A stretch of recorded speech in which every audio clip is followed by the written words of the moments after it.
So I mentioned in my last historical archive that I had met a girl, one that liked me, and one that I liked too.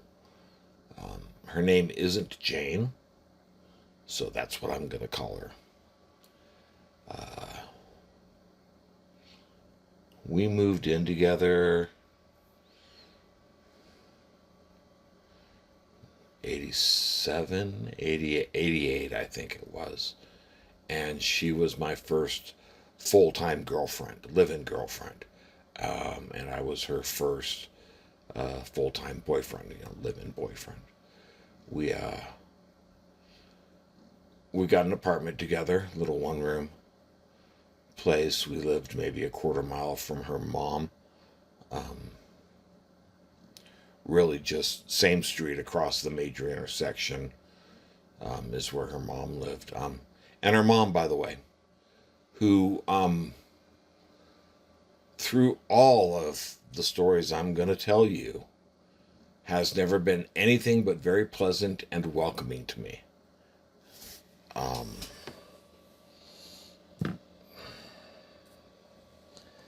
and that continues to this very day, nearly 30 years after her daughter and I divorced. I love you, Trella. So I was 25 and she was 20. I worked at the Square.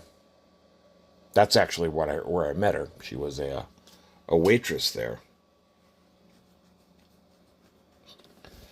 And then eventually got a job at working in accounting at some bicycle reseller, a major name. You'd know it if I say it, so I'm not going to say it.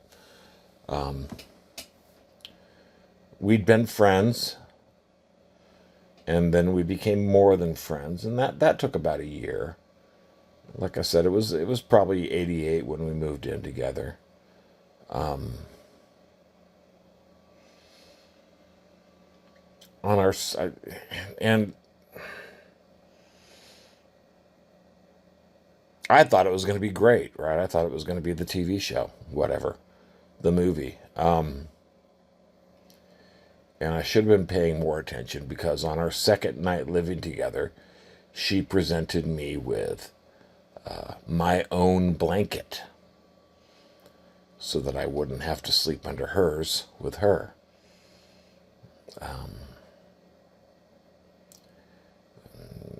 She became the dominant personality. I became the submissive personality.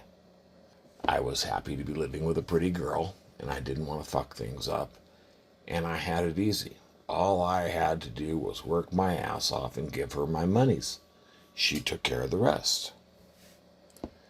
I mean, we were banking money. I hadn't had an account. Well, I hadn't had an account in literally, see, if I was 25, I'm going to say 6 or 7 years.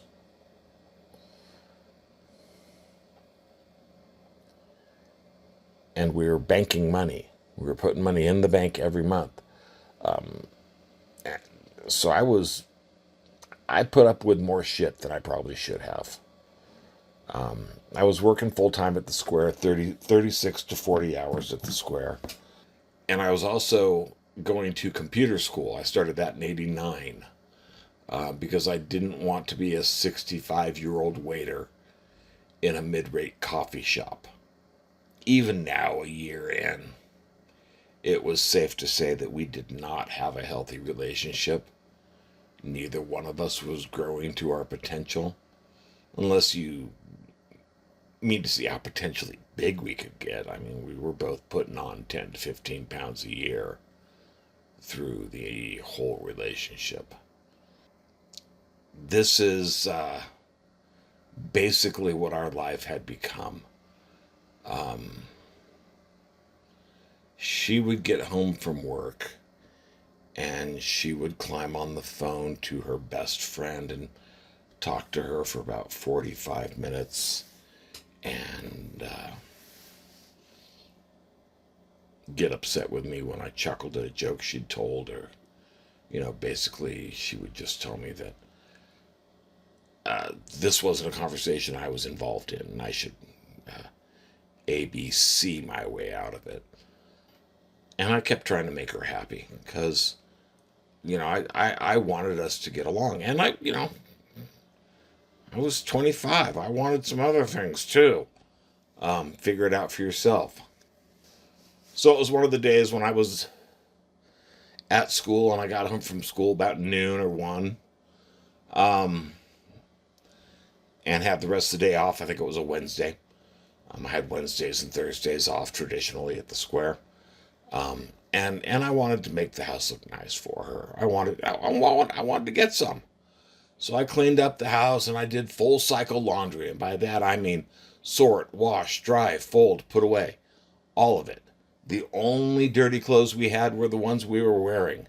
And that was unusual for us. We normally always had at least half a basket ready to go. And nothing. I mean, it was all clean. And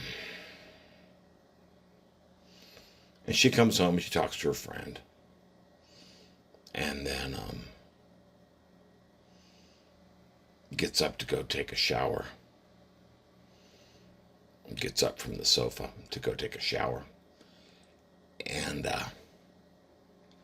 walks into opens up the 1 bedroom equivalent of a, what do you call that? Laundry chest, laundry cabinet. And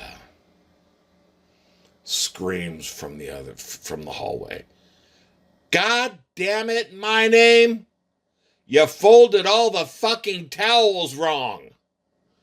And she came back out and she threw a towel at me and unfolded one and showed me how towels should be folded properly. And then informed me that she expected them all to be folded properly by the time she got back out of the shower. I didn't. And that was the last time I did full cycle laundry. I'd sort, wash, dry, then I'd just, dump the hamsters on her side of the couch. You want them folded and put away? You fold them and put them away.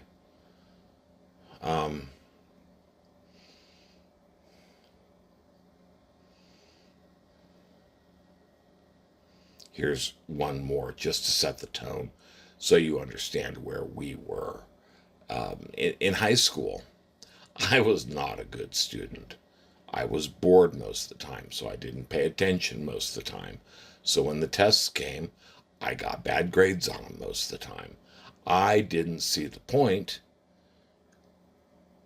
in caring about the last Tsar of Russia. Now, as I'm older, I find it more fascinating, but 16, 17, I give a shit.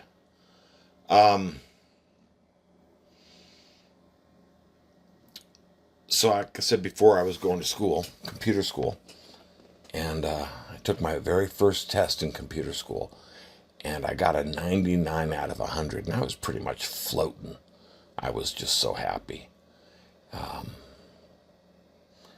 I got home, and she got home from work, and she asked me how I did on my test, because she knew it was a big deal to me, and I told her I got a 99.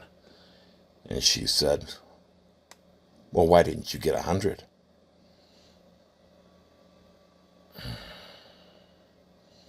I had become her doormat.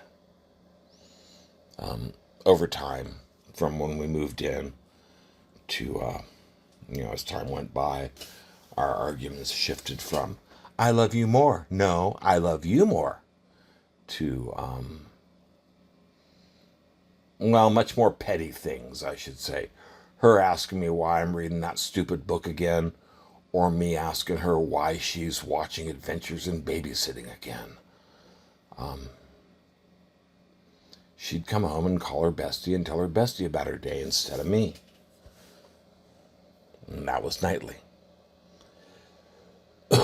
Now, All that being said, she did some wonderful things too. We went on a cruise to the Mexican Riviera, which to this day is still one of my favorite vacations. For a couple of years, she bought us season passes to the local amusement park, which was, 30, 35 minutes away, and a great way to kill a Saturday afternoon or whatever. She let me watch Star Trek The Next Generation every Sunday night, even though she claimed she hated it. We were we were watching one night, and both Picard and Riker went down to the planet on some mission, and she turned to me from the other end of the sofa because we'd always sat on opposite ends of the sofa. She didn't like being touched at all anymore. And she said, "Shouldn't one of them stay on board? That seems like a real security risk to have the captain and the first officer leave the ship at the same time." So I think she was, even if she didn't like it, she was at least paying attention, which was cool. And I still got to smoke my pot. Every month I was allowed to spend $30 on pot. So I'd get an eighth, and together we'd smoke it up in 4 or 5 nights, and then I'd wait for the first of the month again. At the time, I had no interest in alcohol whatsoever. My dad was an active alcoholic most of my life, and I did not want to be that, and I liked pop better anyway. So I continued to do my job, which was go to school, work my ass off, bring home monies. But there really wasn't any love anymore, either emotional or physical. So we got married. That was 1990. A couple weeks before the wedding, she let me know she would not be taking my last name. That changed with the birth of our child, our first child. She didn't take my last name, she took his. Just ask her. And life continued. I think we were both surprised when we got the, that cake topper from your wedding cake, right? Out of the freezer for our 1 year anniversary. I think we were both very surprised that we made it a year. This one. So our 1 year anniversary, right? It was, I think, a Sunday. She was out and about with her friends. I don't know. She was doing something. She wasn't home. She wasn't at home. And so I spent the day trying to make the place look nice, making her some damn fish or something she loved for dinner. I got the candles out. I made it all real nice. Yeah, I was trying to get some. We sat down for dinner. Her mom knocks our front door to wish us a happy anniversary, which is cool. I get it. Not a problem. And the ex, Jane, whatever I'm going to call her, says, "Oh, Mom, sit down. What's his name?" She used my name. "What's his name made enough for 3 of us?" And pulled out my seat for her mom. I essentially just served them that evening as, their waiter and their busboy and such. Really? Really, Jane?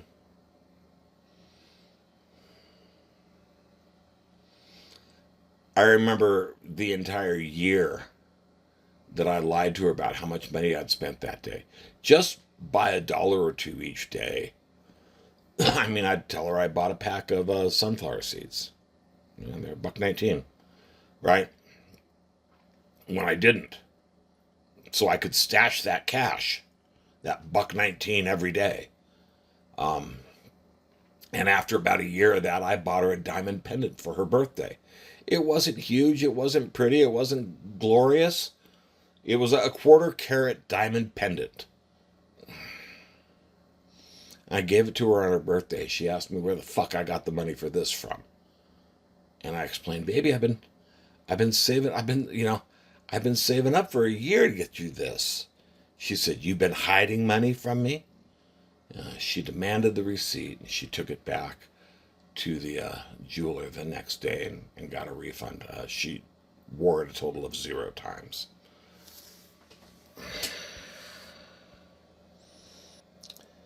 She told me she was pregnant in early 93.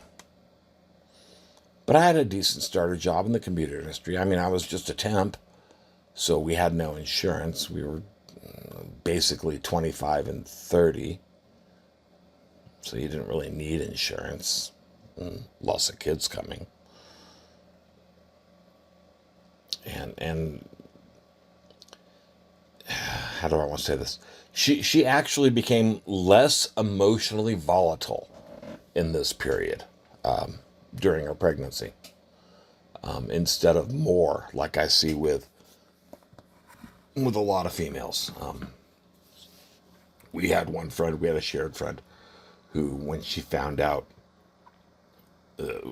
friend found out that she was pregnant, said, "Oh, good, I get to be a bitch now," because everybody expects a pregnant lady to be a bitch.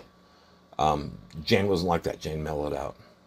I mean, there were spikes. I mean, there were angry days and angry weekends and stuff. Some directly caused by me, some not. But overall, if you look at the bigger picture, she absolutely mellowed out quite a bit. Anyhow, in this period of time, she had gotten some assisted insurance. I'm not sure what to call it. The way I remember it is, we paid the insurance company the normal cost of a birth, and they covered all the actual expenses. I don't know. I wasn't paying a lot of attention. I was busy working hard, and hard enough to stop being a temp. And I did, got hired on permanently. We moved out of our tiny 1-bedroom apartment to a nice 2-bedroom place much closer to the town where I worked.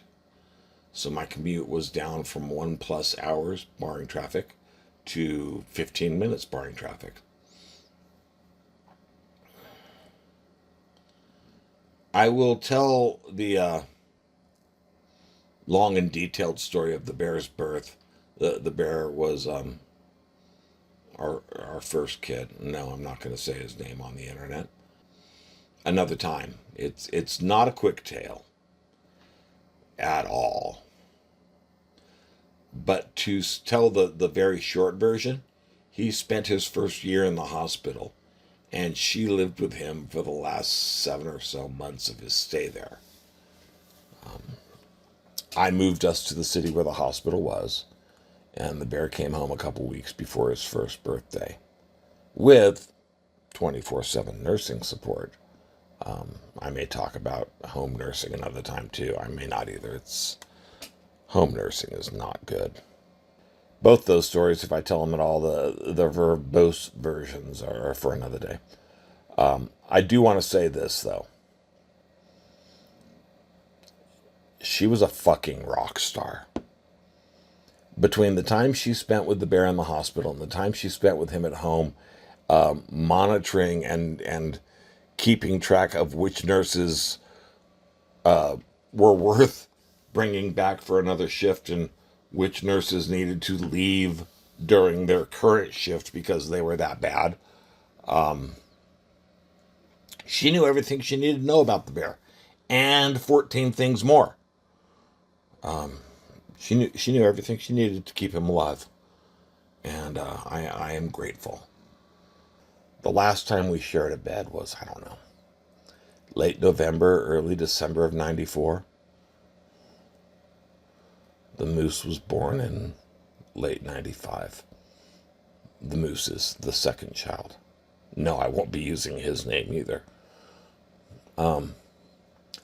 I had never seen her love anything as much as she loved those boys. Trust me, I will be telling stories about them, but that won't be today. I was pretty good at keeping both kids alive as well,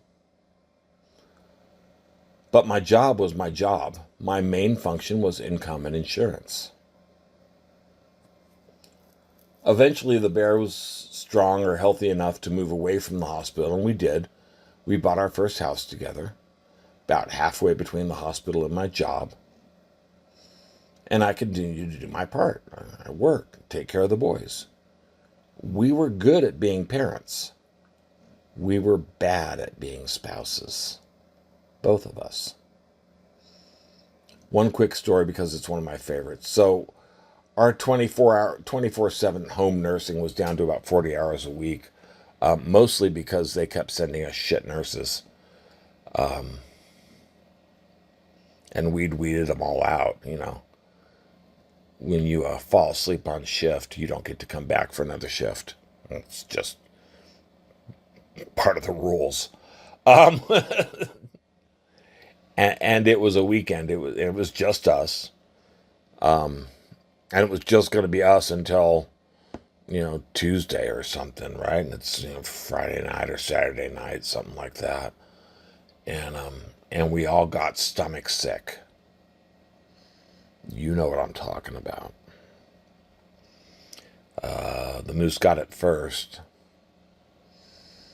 but within an hour or so, all of us had it. I don't know if I guarantee it wasn't that we ate something because we all didn't eat the same foods. I have no idea what it was, but something crawled into the house and climbed into each one of our stomachs and said, "Okay, everybody out of the pool." It was miserable. She and I had, we're all sick, right? We're all feeling like crap. Now, it was easy enough for the boys because all they wanted to do was, and this started like 7 at night, so they were ready to go to sleep. They went to sleep about eight or nine. They were ready to go to sleep anyway, so it was easy enough for them. We just had to make sure they slept and make sure they didn't die in their own puke. But for us, it was tougher because the bear was still on 3 or 4 or 5 machines that he needed to keep him alive through the night. And somebody had to be, at the very least, in his room monitoring him.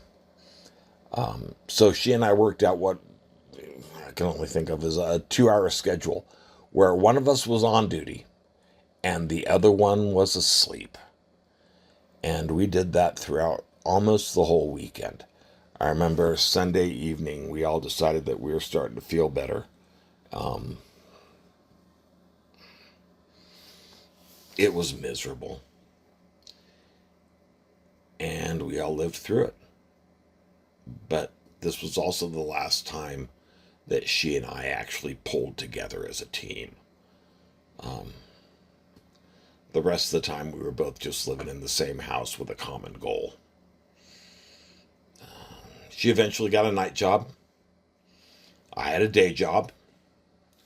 We'd pass each other on the doorstep, so to speak, and give report. The bear needs 2 more feeds. His next breathing treatment's at 7 or whatever, right?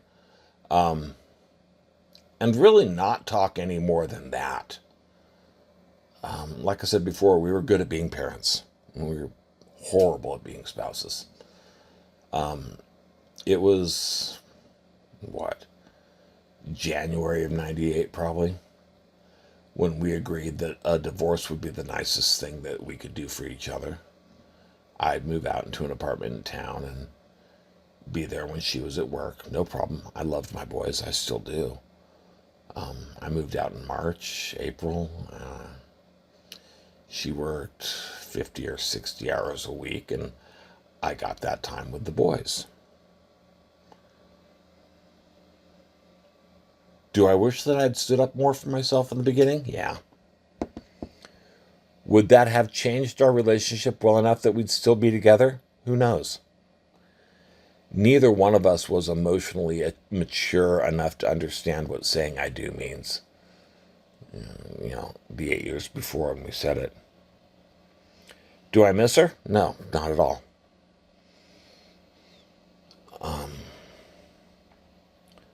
Our last year living in the same house was the most miserable experience in my life to that point. I have to assume it was the same for her. We were not good at being spouses. But I look back now, and I'm grateful for the lessons that I learned for her. And I realized that I would not be the person I am today, a person I'm mostly happy being, if those things didn't happen then.